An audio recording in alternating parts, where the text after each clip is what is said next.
started and developed here to get to the final episode in this series tomorrow, where I'm going to share with you some of the things that were not shared in the documentary, and I will add them at the end so it will make a little bit more sense. And also I want to share with you where they are right now, what the people that we've been talking about, what are they doing now in 2019. So at this point we know that Jan came back home and she detached herself from her family. She pulled away from them. We know that Robert told her a few things that the aliens require her to not tell, but it was a little bit deeper.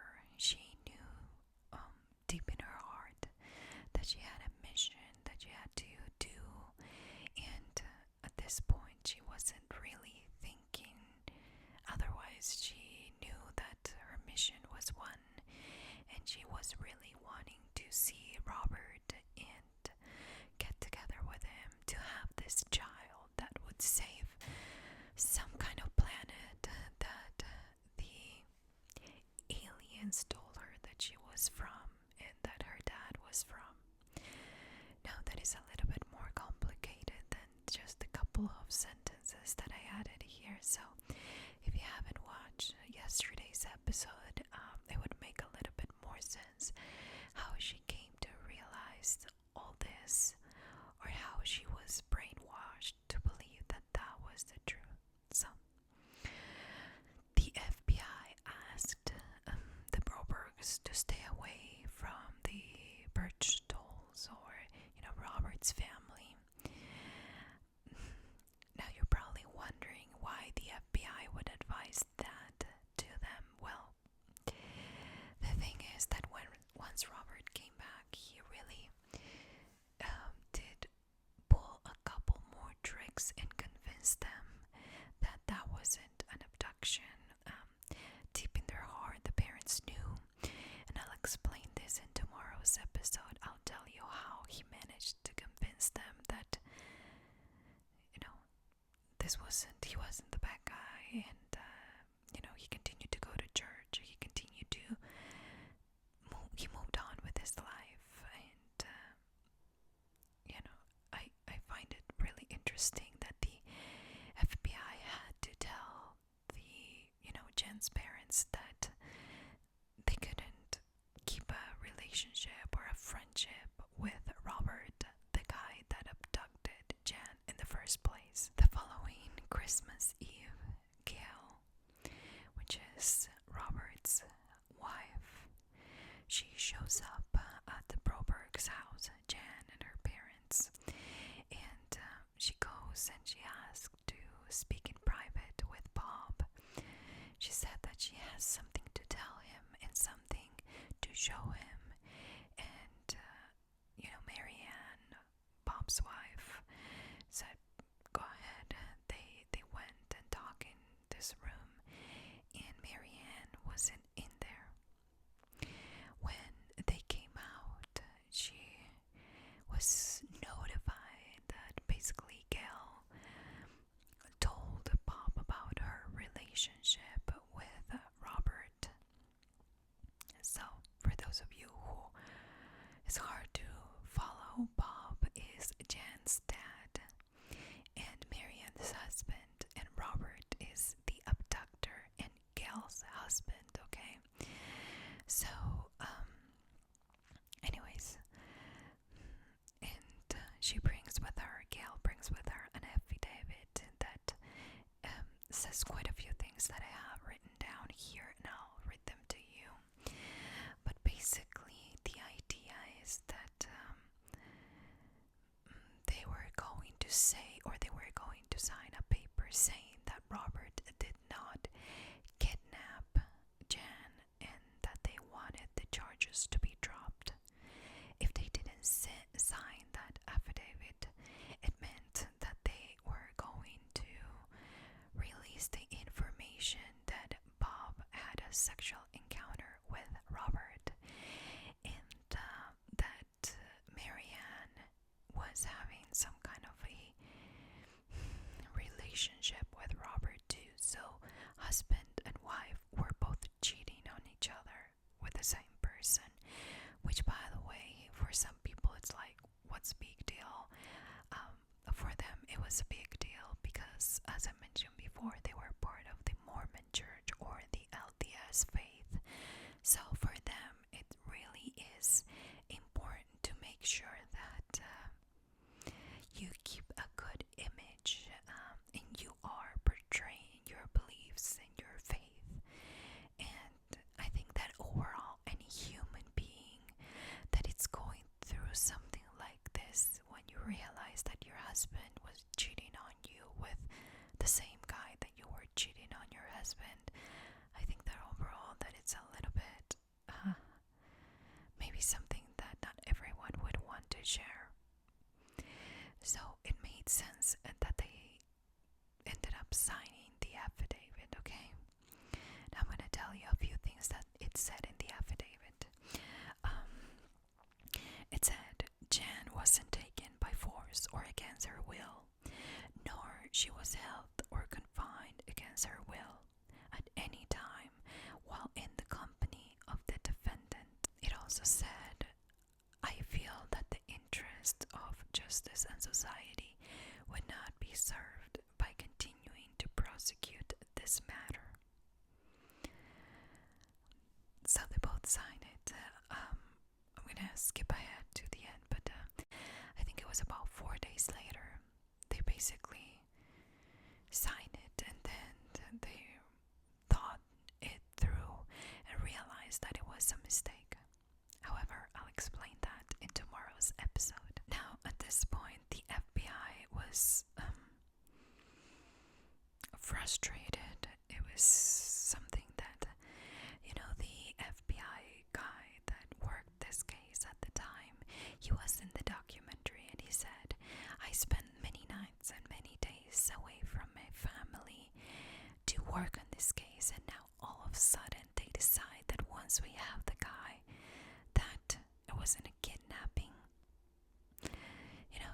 It was very hard. The community took it very badly too in the beginning, and the general public was overall really mad at the Brobergs or Jan's parents, because really, I mean, after all, everything that happened, signing that paper meant that the judge had to overrule the motion, and something about they dismissed the kidnap count. So it was a bigger explanation than that, and there was a lot more detail to it. But his trial was postponed because of all of this, and he was released. And at that point, he decided to move to Ogden, Utah. Remember that they live in Pocatello, Idaho at the time. But after his dismissal, and while he was waiting for his court date, he decided to go work as a car salesman in Ogden, Utah, I should say, with his brother Joe that lived in the area at the time. Now, according to his brother, he was a really good salesman. He did very well. He made a lot of money for the business, and he was doing pretty well himself. So much so that he was living alone in Ogden, or maybe with his brother, but he was in his motorhome at the time, and he really would travel back home to Idaho over the weekend so he could go to church, to the LDS church. I don't get it. It was also said in the documentary that not only the church accepted him back, but also, the brothers and sisters and friends and the people in the community really kind of put that behind them, since the affidavit that claimed that he really didn't kidnap her, and the fact that the Brobergs did check for Jan in the hospital to make sure that she wasn't sexually abused.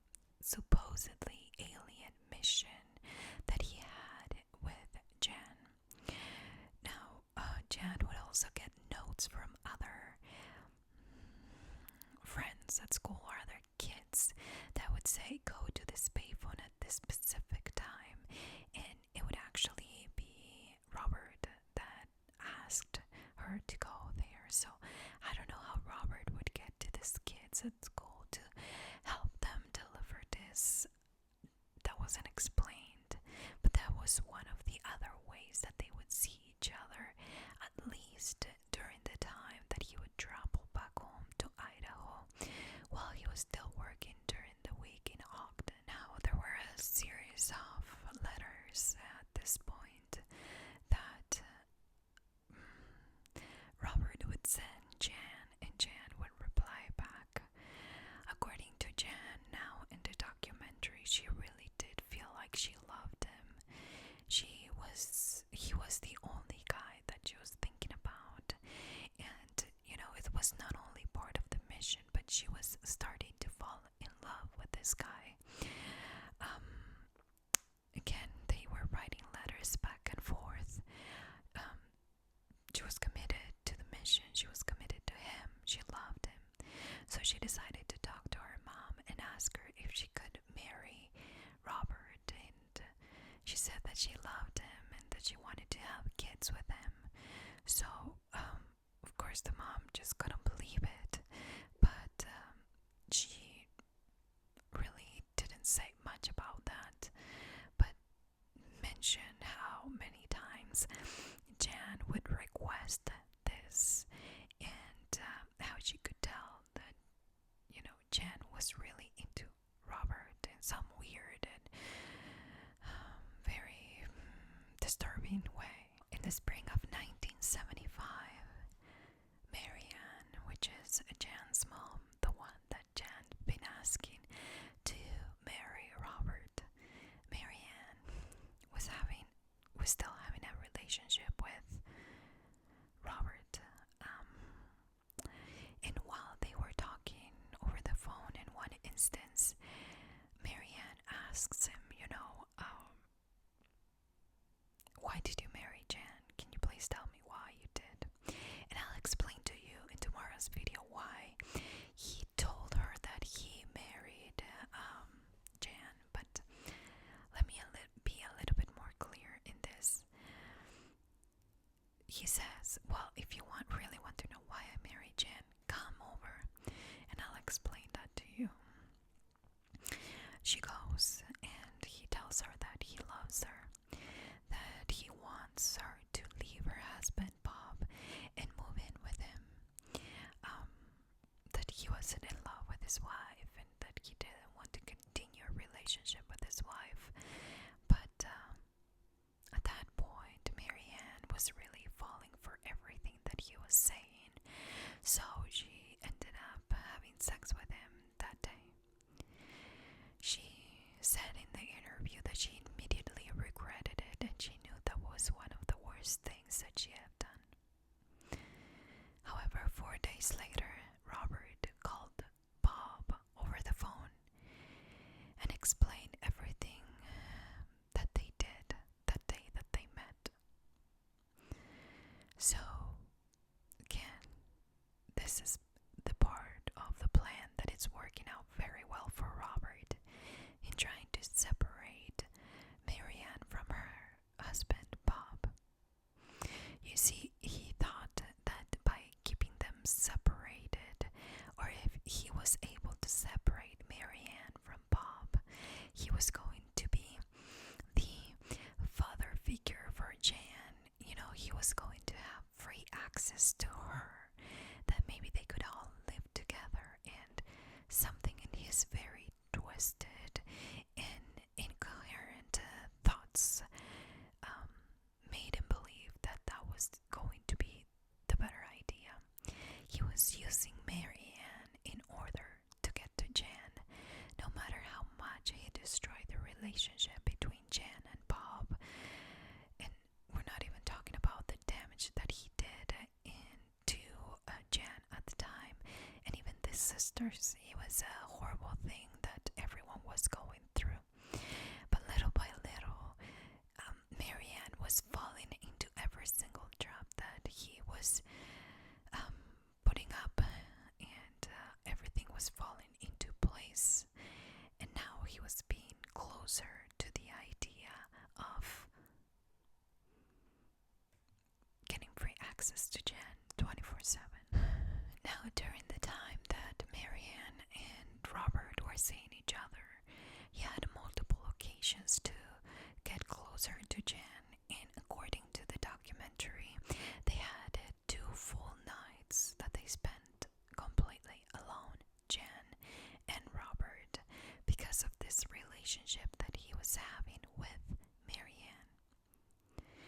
Now, the bishop from the LDS church told Bob, because in case you didn't know, the bishop is very up to date in every single problem that the families have.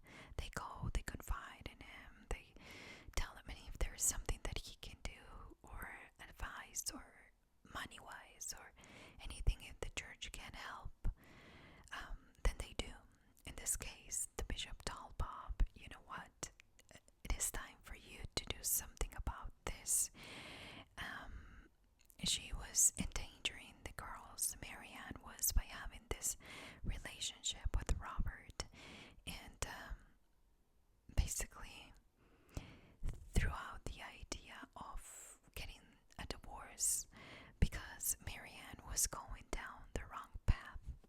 Now, Bob ended up filing for a divorce, and he knew when she was going to be served, so he decided to take the girls and to eat, and also to tell them the story, a different story of why he needed to get a divorce from their mom.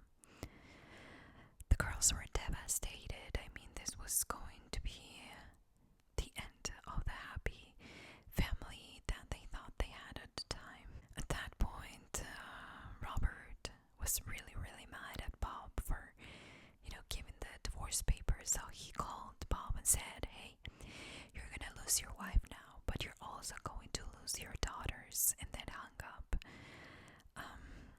Robert was in the meantime brainwashing Marianne to just sign the divorce papers, get rid basically of this relationship she had with Bob, and move in with him, and bring the girls too.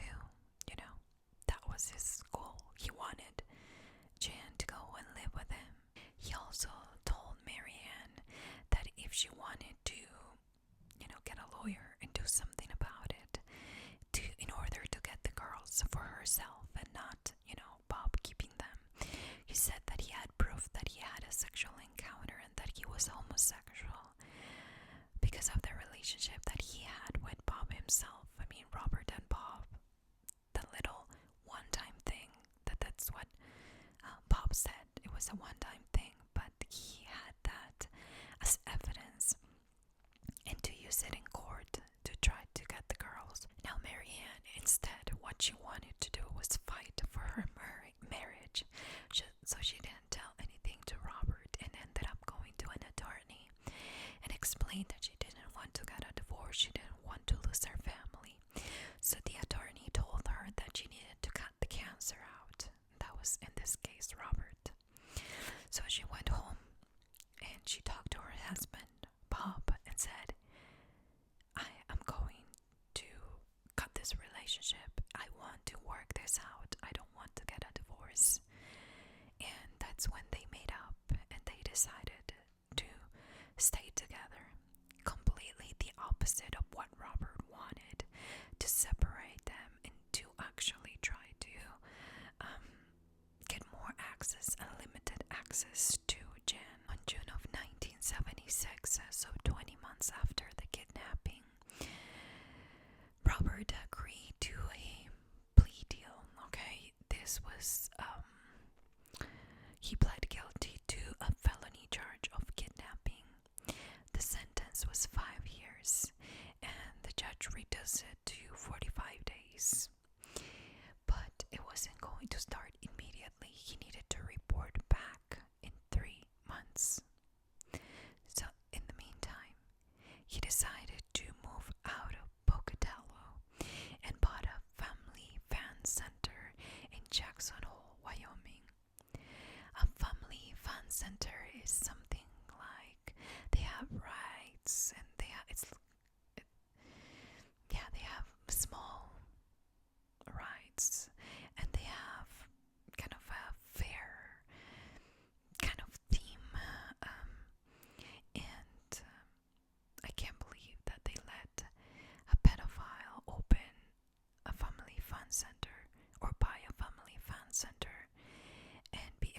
exposed to all those little girls and all those little kids around him who has been tried for kidnapping. It really, but again, he wasn't being accused of any kind of rape or anything like that, so it kind of makes sense. But at the same time, it doesn't really click in my head how they could, he could acquire something like that. So in 1976, over the summer, Jan decided that she wanted to go work for the summer at this family fun center that Robert owned. She asked her mom, and the mom and dad said absolutely not. She, little by little, started to transform herself. She started to be mean to her sisters and to her parents. She had a bad attitude. She was rebelling against them. And that is when Robert called from Wyoming and talked to Marianne and said, "Do not hang up. I just want to tell you that if you do not let her come, she's going to run away and hitchhike all the way over here.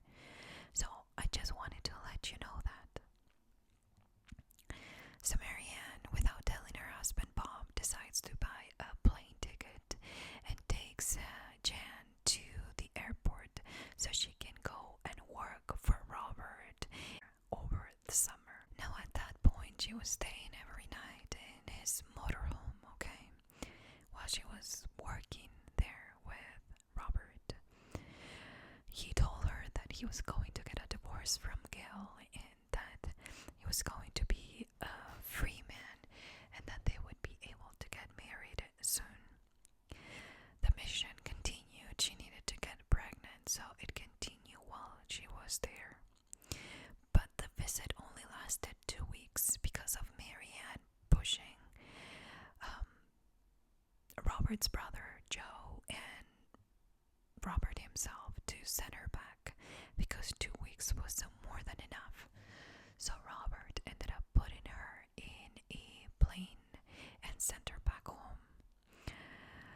He sent her to Salt Lake City Airport where Marianne came and picked her up.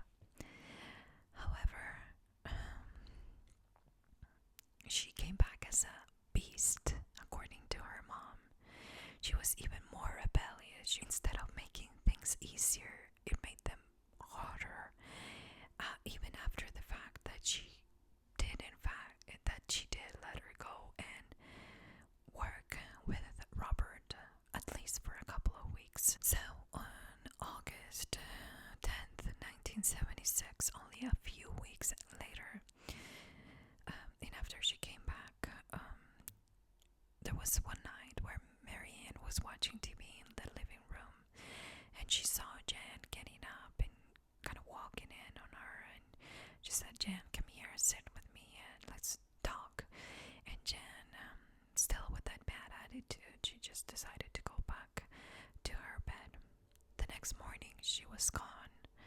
I mean, everyone was getting ready for breakfast and the regular things of the morning and chores, and Jan was the only one not getting up.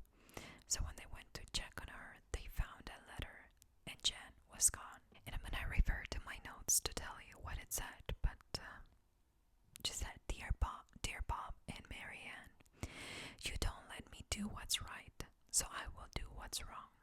I'm leaving without P and do not plan to come back until you accept me as me. I cannot accept your religion or your screwed up morals. I just want to be me and happy. Please, before all of us are destroyed, let me go. Jan. Those, according to her parents and sisters, were not Jan's words. She did not express that way about the church or about their morals or about pretty much anything that she said on that letter, and they believed that somebody told her how to write that letter. At that point, and later on, Robert called the Brobergs and told them that Jan contacted him and told him that she was running away and that she was not going to tell him where she was. The Brobergs could not tell people that this was happening all over again, so they decided to tell everyone. that she was spending some time with her grandmother. 2 weeks later, they contacted the same FBI agent that helped them in the first abduction in trying to see if he could help them find Jan. Now the FBI contacted Robert, but Robert said that he had no idea where Jan was, that he had nothing to do with the running away of Jan. He ended up spending out of the 45 days only 10 days in jail, and then he moved to Salt Lake City, Utah. So everything is happening while Jan is gone for the second time, okay? So the police or the FBI knew at the time that he knew something that he wasn't telling, but at the same time, he moved on. I mean, he went to jail for those 10 days, and then he moved to Salt Lake City, and he would call Marianne and ask, have you heard from Jan? Have you, and he would keep in touch.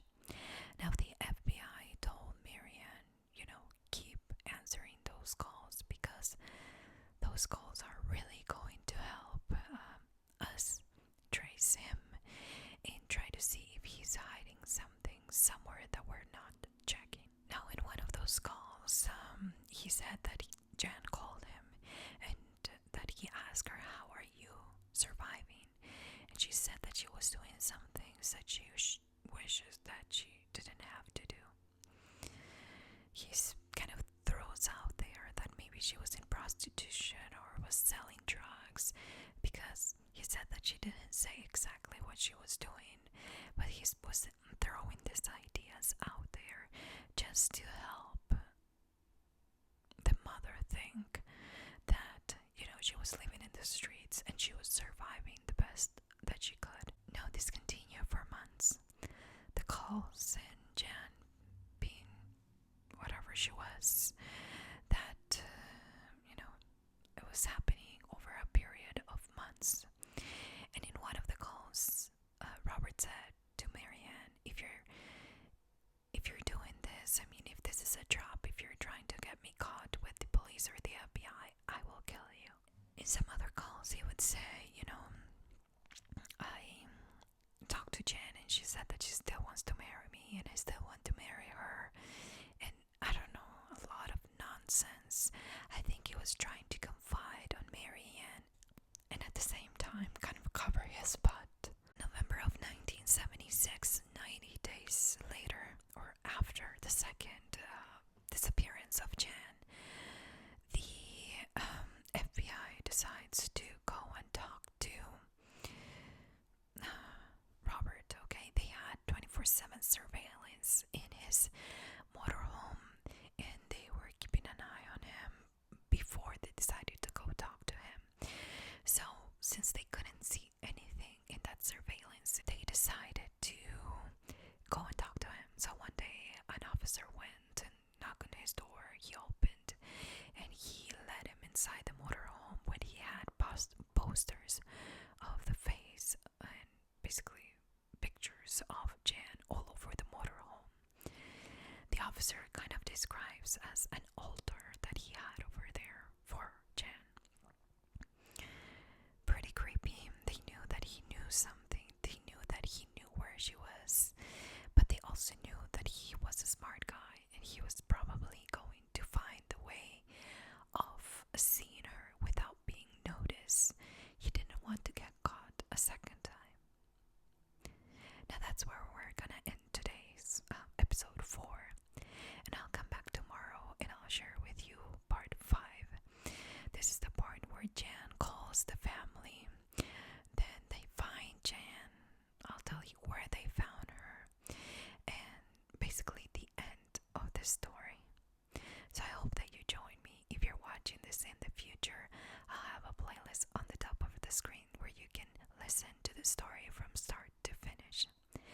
And again, come back tomorrow.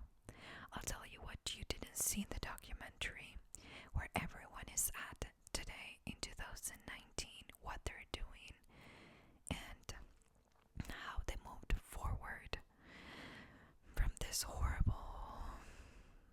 thing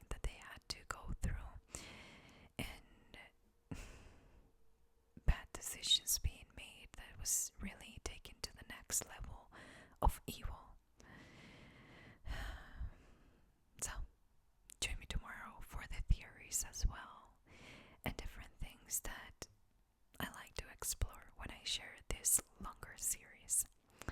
Thanks again for being there, guys.